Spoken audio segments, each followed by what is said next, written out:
Assalamualaikum warahmatullahi wabarakatuh. Perkenalkan, nama saya Rifki Salwandika dengan NPM 210120102488. Kali ini saya akan mempresentasikan tentang penerapan ekonomi dalam matematika bisnis. Terdapat 5 materi yang saya presentasikan, ialah 1. Himpunan, 2. Derajat hitung, 3. Permintaan dan penawaran, 4. Surplus konsumen, dan yang kelima surplus produsen. Materi pertama adalah himpunan. Himpunan adalah suatu kelompok atau kumpulan objek yang memiliki definisi yang jelas. Untuk penulisan himpunan sendiri terdapat 3 cara. Cara yang pertama adalah mendaftarkan one by one. Contohnya B sama dengan 1, 2, 3, 4. Cara yang kedua deskriptif. Contohnya B sama dengan 4 bilangan asli pertama. Cara yang ketiga adalah deskriptif atau notasi. Contohnya B sama dengan X kurang dari 5, X adalah bilangan asli, atau B, X kurang dari sama dengan 4, X bilangan asli. Perlu diketahui bahwa B sama dengan 1, 2, 3, 4 yang ada di dalam kurung yaitu 1, 2, 3, 4 disebut dengan epsilon. Maka 1, 2, 3, 4 epsilon dari B. Jenis himpunan sendiri dibagi menjadi 2, yaitu himpunan terbatas dan himpunan tak terbatas. Himpunan terbatas adalah himpunan yang memiliki jumlah elemen terbatas, sedangkan himpunan tak terbatas adalah himpunan yang memiliki jumlah elemen yang tidak terbatas. Himpunan antar himpunan.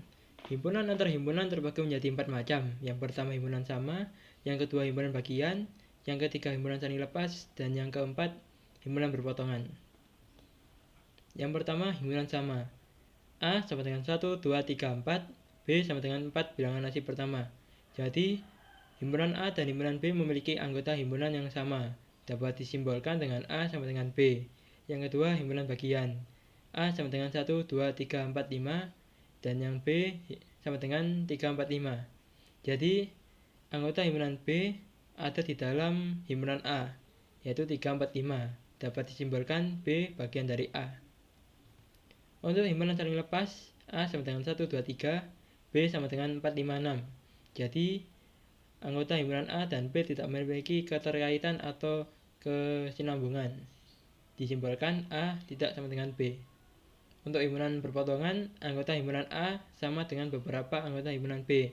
A sama dengan 1, 2, 3, 4, B sama dengan 3, 4, 5, 6. Jadi, anggota A dan B beberapa ada yang sama dan mirip, yaitu 3 dan 4. Operasi himpunan terbagi menjadi 3 macam. Yang pertama gabungan, kedua irisan, dan yang ketiga komplement. Untuk gabungan, contoh A sama dengan 1, 2, 3, dan B sama dengan 4, 5, 6. Maka A gabungan B sama dengan 1, 2, 3, 4, 5, 6. Jadi, anggota himpunan A dan anggota himpunan B digabung menjadi satu. Terbentuklah A gabungan B sama dengan 1, 2, 3, 4, 5, 6. Untuk irisan, contoh A sama dengan 1, 2, 3, dan B sama dengan 2, 3, 4. Maka A irisan B sama dengan 2 dan 3. Jadi, anggota himpunan A dan anggota himpunan B digabung menjadi satu, tetapi anggota yang sama saja, yaitu 2 dan 3. Untuk komplement, contoh U sama dengan 1, 2, 3, 4, 5, 6, 7, 8. A sama dengan 2, 3, 4, 5. Dan AC sama dengan 1, 6, 7, 8. Jadi komplement adalah himpunan yang anggotanya ada di dalam U tetapi tidak masuk ke dalam anggota A. Contoh kasus dalam penerapan ekonomi yaitu himpunan dapat kita saksikan dalam layar, yaitu sebuah perusahaan memiliki karyawan sebesar 600 orang dan diketahui 30% dari total pekerja memiliki keahlian dalam menggunakan komputer dan mesin fotokopi. Jika diketahui 35 karyawan bisa menggunakan komputer dan 40 karyawan bisa menggunakan mesin fotokopi, maka hitunglah jumlah karyawan yang memiliki kedua keahlian tersebut. Jawabannya, kita simbolkan A besar sebagai karyawan bisa menggunakan komputer, B besar untuk karyawan bisa menggunakan mesin fotokopi, A kecil untuk karyawan hanya bisa menggunakan komputer, dan B kecil karyawan hanya bisa menggunakan mesin fotokopi. Jawabannya, NA gabungan B sama dengan 0,30 dari 30% kali 600, yaitu 600 pekerja, sama dengan 180 orang. NA gabungan B sama dengan NA ditambah NB ditambah NA irisan B. NA irisan B sama dengan NA gabungan B kurangi NA dikurangi NB. Jadi 180 dikurangi 35 dikurangi 40 sama dengan 105. Materi selanjutnya yaitu deret hitung. Deret hitung adalah deret yang perubahan suku-sukunya berdasarkan penjumlahan terhadap sebuah bilangan tertentu. Deret hitung suku ke n.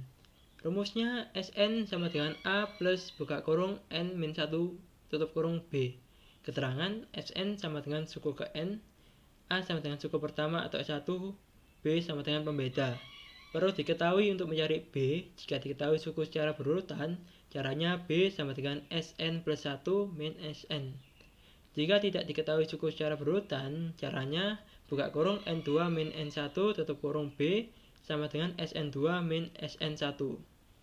Contoh kasus penerapan ekonomi dalam deret hitung bisa dilihat pada layar. Hasil dari penjualan PT Sekar Jaya pada tahun ke-6 dan ke-8 adalah 450 juta rupiah dan 550 juta rupiah. Jika perkembangan hasil penjualan memiliki pola sama dengan deret hitung, berapakah hasil penjualan pada tahun pertama dan pada tahun kelima berapa jumlah penjualannya? Diketahui S6 sama dengan 450 juta dan S8 sama dengan 550 juta. Untuk mencari B, karena suku tidak berurutan, maka caranya yaitu buka kurung N8 kurangi N6 tutup kurung B sama dengan S8 kurangi S6. Buka kurung 8 kurang 6 tutup kurung B sama dengan 550 dikurangi 450. Buka kurung 2 tutup kurung B sama dengan 100, B sama dengan 50. B diketahui 50, maka untuk itu kita mencari A atau suku pertamanya. Kita mengambil salah satu suku, yaitu kita mengambil suku ke-6. S6 sama dengan A plus buka kurung N min 1 tutup kurung B. 450 sama dengan A plus buka kurung 6 min 1 tutup kurung 50. 450 sama dengan A plus buka kurung 5 kali 50 tutup kurung. 450 sama dengan A plus 250. 450, 250 pindah ke sisi kiri menjadi minus, yaitu 450 min 250 sama dengan A. 200 sama dengan A atau A sama dengan 200. Diketahui A, maka kita bisa mengetahui tahun kelima atau S5 nya. S5 sama dengan A plus buka kurung N min 1 tutup kurung B. 200 plus buka kurung 5 min 1 tutup kurung kali 50. 200 plus buka kurung 4 kali 50. 200 plus 200 sama dengan 400. Materi yang ketiga adalah permintaan dan penawaran. Permintaan dan penawaran adalah penggambaran atas hubungan-hubungan di pasar antara penjual dan pembeli dari suatu barang. Fungsi permintaan dan penawaran. Untuk fungsi permintaan, rumus dapat ditulis sebagai berikut. QD sama dengan A min BP atau PD sama dengan A min BQ. Sedangkan untuk fungsi penawaran, rumus dapat ditulis sebagai berikut. QS sama dengan min A plus BP atau PS sama dengan A plus BQ. Untuk kurva dapat dilihat di layar. Untuk kurva sebelah kiri adalah kurva permintaan, sedangkan kurva sebelah kanan adalah kurva penawaran. Keterangan QD sama dengan kuantitas permintaan, QS sama dengan kuantitas penawaran, P sama dengan harga, A sama dengan konstanta, B sama dengan gradien. Keseimbangan pasar atau equilibrium bisa dilihat rumusnya sebagai berikut. QD sama dengan QS. Sedangkan untuk kurva, titik equilibrium berada di garis perpotongan antara kurva permintaan dan kurva penawaran. Contoh kasus penerapan ekonomi dalam materi permintaan dan penawaran bisa dilihat di layar.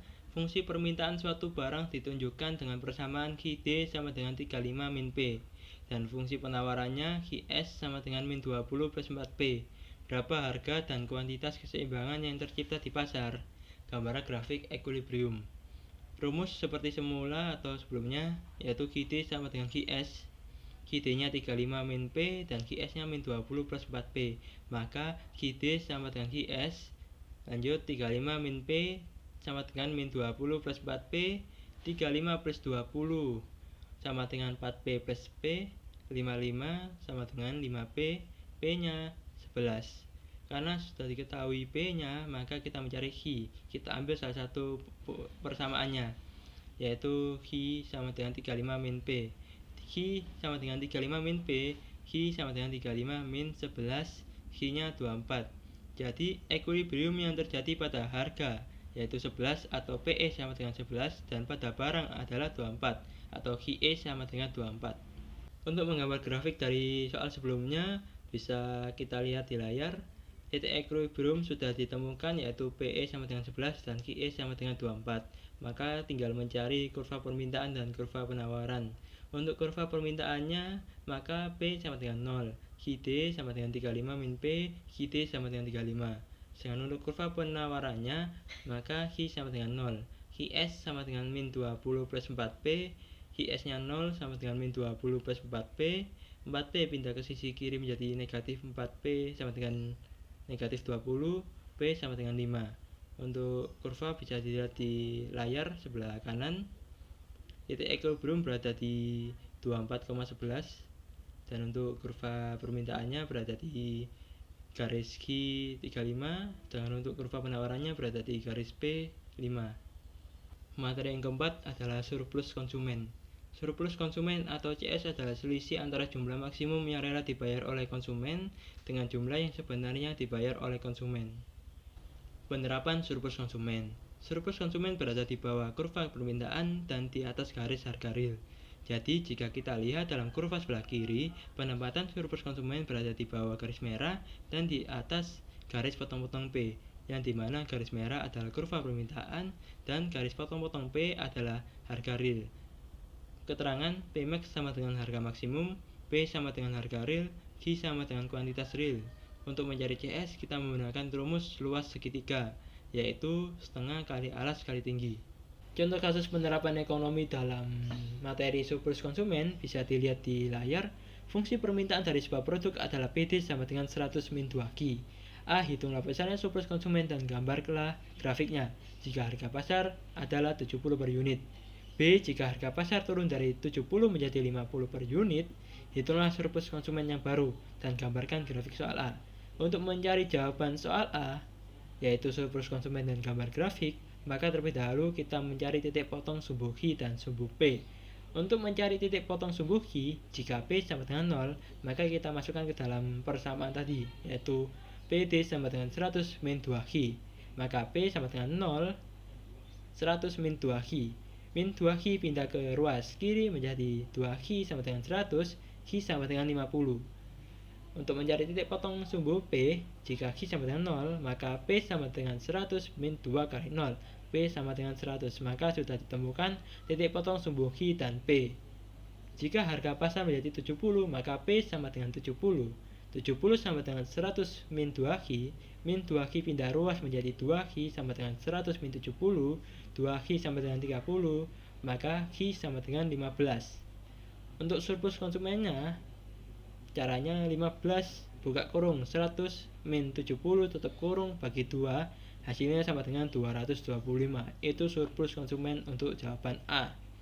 Untuk jawaban B, jika harga menjadi 50, maka P sama dengan 50, 50 sama dengan 100 min 2Q, 2Q sama dengan 100 min 50, 2Q sama dengan 50, Q sama dengan 25. Maka surplus konsumen barunya adalah 25 buka kurung 100 min 50 tutup kurung bagi 2, hasilnya sama dengan 625.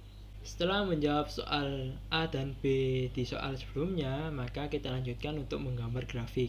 Kita masukkan data-data sebelumnya seperti titik potong sumbu Q sama dengan 50 dan titik potong sumbu P sama dengan 100. Kita tarik garis lurus akan membentuk fungsi permintaan PD sama dengan 100 min 2Q. Untuk soal yang A, jika harga menjadi 70, berarti P sama dengan 70, maka Q sama dengan 15. Akan membentuk garis yang berwarna merah. Sedangkan untuk P sama dengan 50, maka Q sama dengan 25, maka membentuk garis warna hijau, garis potong-potong. Untuk surplus konsumennya berada di ruas segitiga yang berwarna biru. Materi yang kelima dan materi yang terakhir adalah surplus produsen.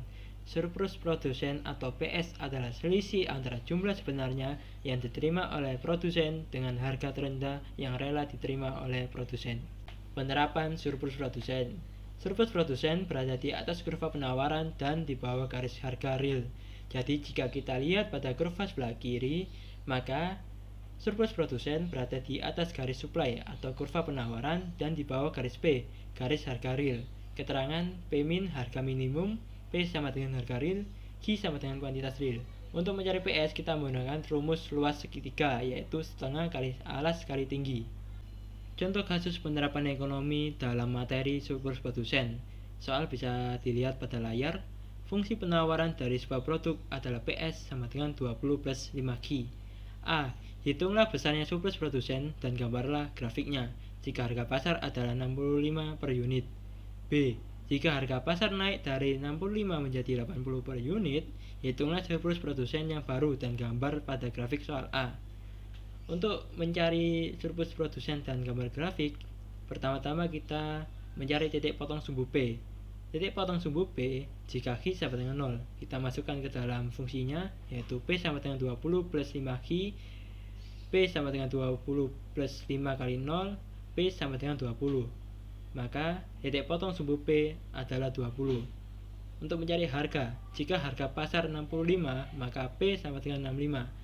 65 sama dengan 20 plus 5Q, 65 min 20 sama dengan 5Q, 45 sama dengan 5Q, Q sama dengan 9. Untuk mencari PS-nya, yaitu surplus produsennya sama dengan 9, buka kurung 65 min 20 tutup kurung bagi 2. Hasilnya sama dengan 202,5.